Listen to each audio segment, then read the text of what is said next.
Good evening and welcome to our May 27th, 2014 Special Redevelopment Agency meeting. Let the roll call reflect that all board members are present.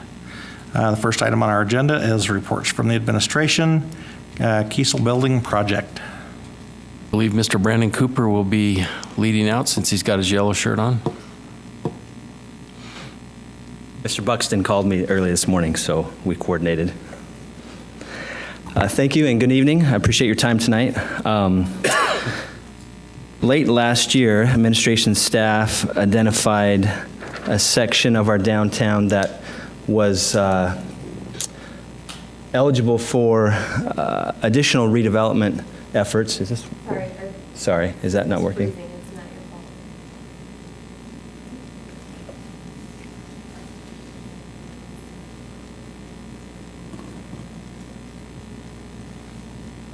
We'll wait just a moment. Technical difficulties. Got to have a map.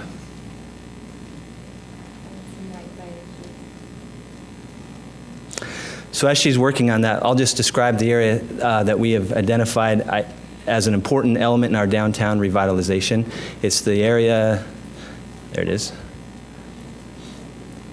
The area generally called the Kiesel block, so it's between Kiesel and Grant, between 24th and 25th Street. Can you zoom in on that a little better? Or? There we go. Ask and you shall receive. There we go. Thank you. So again, 24th Street here, Grant, and Kiesel. The reason why this is important in terms of redevelopment is, A, because there are so many historic and significant buildings adjacent to this block, one being the Kiesel building, which is the topic of this discussion, the other being the Berthana here, we have the conference center here, we have the old historic Browning building down here. The RDA also owns some property here, and it's adjacent to the Downtown Lifestyle Center, which is the Junction. So this is, in our view, a key component of the downtown revitalization and has a lot to offer in terms of viability and historic assets. The topic for this evening is specifically the Kiesel building, which is 2411 Kiesel Avenue. Lotus Residential Partners LLC has come to the city seeking to purchase this building and redevelop the building into urban lofts, roughly 50 urban lofts. In doing so, they've also requested an incentive of $1.12 million to be able to carry that project out. Through working with them, we've identified that incentive would require approximately a year to investigate and to pursue. So in the meantime, what we've done and what's before you tonight is a development agreement that stipulates two things. Number one, it stipulates that the agency would pursue that incentive of $1.12 million in the form of either a new markets tax credit or tax increment reimbursement through a renewed RDA district. Both of those incentives would come before you at a future date that would have its own separate documentation and would be available for discussion based on which one of those incentives became available. In addition to the pursuit of those incentives, Lotus is also requesting that the agency reimburse one half of the escrow money that they're required to put into escrow to secure the building for the year period that it's going to take for us to pursue the $1.12 million. The escrow money is actually $30,000, and the development agreement seeks reimbursement of $17,500 in the event that after the year period takes place and the agency is not able to provide either one of the incentives that I described below or before, then the $17,500 would then be required to be reimbursed. So that's the actual out-of-pocket dollars now that the development agreement is requesting authorization for, is the reimbursement of $17,500. Obviously, if the incentives were unavailable at the time that they were sought after, then the project most likely would not be feasible, and then the reimbursement would be required. If those incentives were available and in the future approved, then the $17,500 would not be required to be reimbursed, and additional steps would be taken to put in place the incentives. And the project would then become feasible, and it would be one component of a larger project that is focused on that block that I described prior. Is there any questions about the development agreement Any questions for Mr. Cooper? or the incentives? Is it only the two incentives, or if something like pops up, a third type of incentive, would that be eligible or not? That's a good question. Yeah, the key there is the $1.12 million. It's the number. We've identified the two most likely sources for that being tax increment or the new markets. If there was something that came about that we didn't think of prior, and it was equal to that same amount, then yeah, that would be eligible as well. Brandon, will you talk a little bit about, so the city's risk here is 17.5. $17,500. Mhm. So can you talk a little bit about how confident you are that one of these scenarios will happen? I'm confident in the feasibility of both. Obviously, a new markets tax credit would not only apply to this, but to the larger development. We have been successful in doing those in the past. They are very prevalent, becoming more prevalent, but also more competitive. This project has a lot of appeal to a new markets investor in terms of historic renovation, being connected to distressed downtown area, those type of things. So from what we're hearing from our new markets consultant, this project would be seen from the investor's eyes as being very appealing. So I have faith in that. I also have faith in the principle of the tax increment. Obviously, that would come before the board. It would require a renewal of the 25th Street RDA district, which would have to go through the multiple steps that RDA districts require to happen. So again, I'm not speculating as to whether or not either one of these will be approved, but I am very confident that either one of them could work very well to fund the project. Can you talk a little bit about the new market tax credit?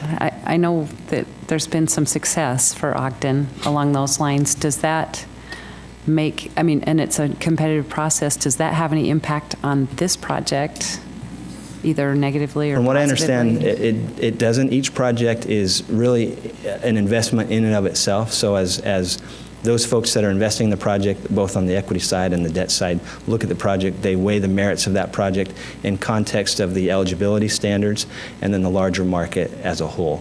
So we've done one successfully. We have two others on the books, and we are very confident that none of them are impacting the other. So for clarification, the earnest money is $35,000. Is that correct on that? Yes, I believe I said 30, so thank you for correcting me. Can you give us a brief review of Lotus, the company that's applying for this agreement here? Lotus is out of Salt Lake. They've got two very successful projects down on South Temple. One's on South Temple, I believe the other's on Second South. They are a residential developer. They're fairly new. Brian Wrigley is the principal. He has a long history of development projects, and he's worked for some of the largest development companies in the nation. We do have an agreement with them presently to develop 8 townhomes and 56 apartments behind 25th Street at Union Square Phase 2, and we're actively engaged with them on that project. So the experience that we've had with them specifically has been very good, and we've seen their financials. We're confident in that, and we're also confident that they can deliver a quality project from what we've seen from the Salt Lake projects. They'd be able to generate the incentives that we're looking for, is that right? For Well, the they company? would be the recipient of the incentives that I mentioned earlier. Would they have to go after the new market credits then? That's a very complicated question. They would be part of a development entity that would receive the credits and be distributed pro rata. So they would be one of many recipients in the overall block development. So their liability is, I'm assuming they have a purchase contract for the building that expires in a year. And A year. if we're not able to get the new market tax credits or extend the RDA so that they could get that, the TIF financing, they just walk away. Or- Right, they would be out the $35,000, and then we would Half be would out be the us. $17,500. And half of that would be right. us. Mm-hmm. Okay. Do they walk away or do they try again? Well, knowing Mr. Wrigley, he's a tenacious fellow, and he's very passionate about this project. He's very passionate about Ogden. Ogden has a very awkward rental market in which this type of product does not exist. We have a lot of rentals, but we have very few, if any, quality urban studio type renovated warehouse products. And so he sees a future for that. We're one of the very few cities that have these types of buildings to renovate in the first place. And so I don't see him just totally walking away. But $1.12 million is a large incentive that doesn't come easily, and it is a gap incentive. So without it, the project is not feasible. Anything else? Right.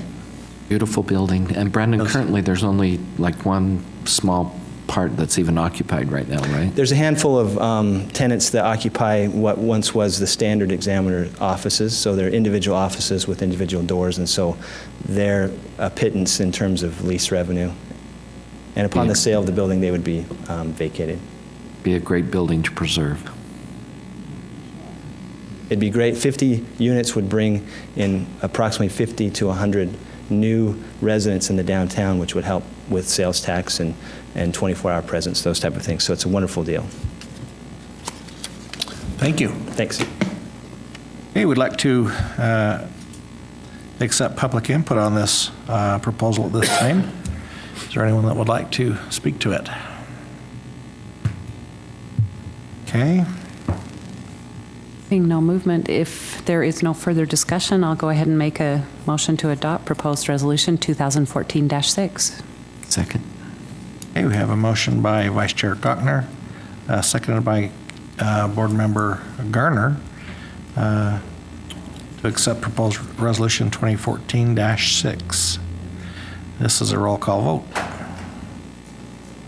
Board Member Blair. Aye. Board Member Garner. Aye. Board Member Stevens. Aye. Board Member White. Aye. Board Member Wicks. Aye. Vice Chair Gochner. Aye. Chair Heyer. Aye. That passes unanimously. Okay, the next item is public comments. This is an opportunity to address the board regarding your concerns or ideas for the Ogden Redevelopment Agency. Please state your name and address clearly for the record and limit your comments to 3 minutes. Anyone wish to address the board? RDA Executive Director, This time, thank you. board members? Okay, looking for a motion to adjourn. So moved. Second. Motion by Vice Chair Gochner, seconded by Board Member Garner. For adjournment, all in favor? Aye. Opposed? Just as a reminder, this will be followed by a Municipal Building Authority work session, followed by a redevelopment agency work session, and concluding the evening, a City Council work session